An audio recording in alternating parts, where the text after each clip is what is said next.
How you doing, guys? Welcome back. This is part 2 of the 4-part series of How Are You Leading?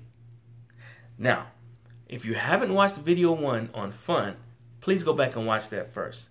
This video, we're going to be talking about the freedom in leadership.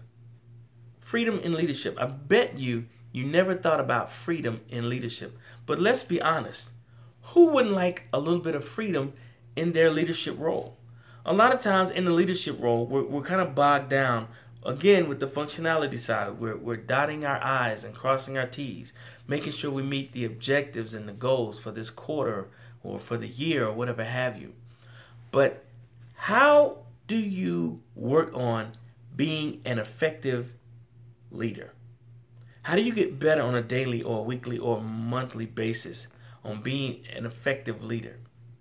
See, part of being an effective leader is having the freedom. See, here's the deal. Leadership is ever evolving. So you have to evolve. You can't stay stagnant on your leadership principles and goals and characteristics and traits. You have to continue to evolve and get better because the world we live in is dynamic. So is the team that we lead. They're dynamic. So we have to be dynamic as well. And in the essence of being dynamic, that's where freedom comes in. Now let's look at freedom a little bit closely.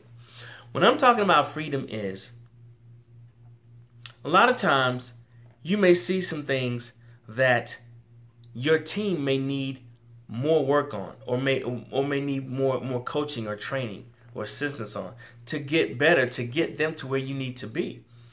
You won't be able to see that, and you won't be able to provide what they need if you don't have the freedom to go out and find the resources or to go to these conferences or to do whatever it is you need to do to bring information back to the team to make them better.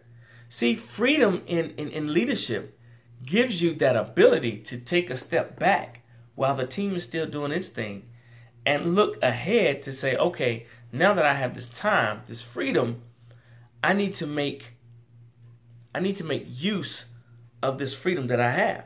So when you have that freedom, you need to be looking at how can I make my team better? Or if you're grooming other people for leadership, how can I make these people better leaders? Or how can I create a better environment for my team?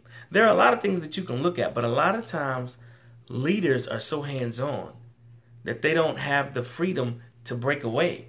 And in order to get this freedom that we're talking about, you have to be able to empower and train your team to be self-sufficient and self-reliant so that they don't come to you for every little detail.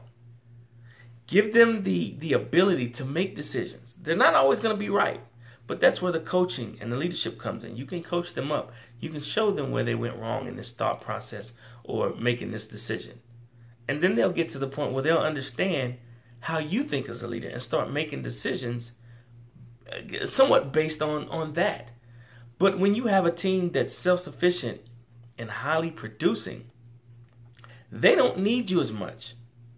And that's great because now you have the freedom to step back and look at what else you can add to the team to make them even better. Or things that you can add into your own toolbox to make you a better leader. So now do you understand the importance of freedom in leadership?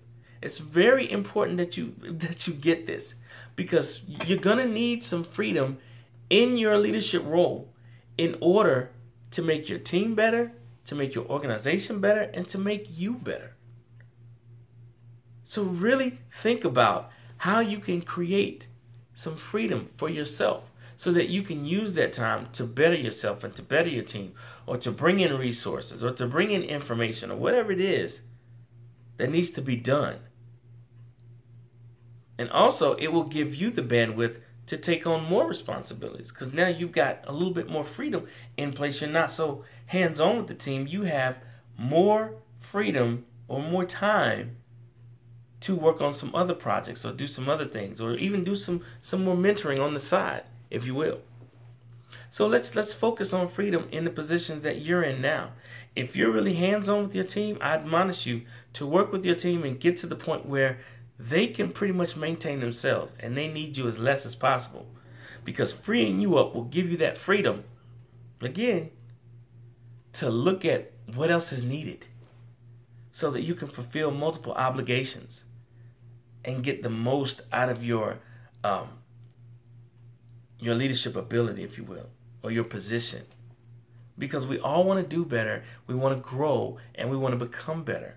So the only way that you get better at your position is you got to find a way to find that freedom to step back and look around and see what's needed and see what's missing and see how you can enhance yourself, your team, and your organization. Okay? So freedom is very important. Think about that. All right?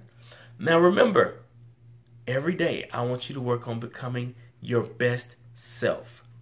That also is going to be where your freedom kicks in. Because you need to constantly work on, how can I get better? What are my flaws? What can I work on? Okay? Freedom. Thank you guys for joining. I appreciate you taking time out to watch these videos. Again, this is part 2. This is Freedom. Part 2 of the 4-part series of How Are You Leading? Training miniseries. All right? Take care, and remember, great leadership equals great results. How are you leading?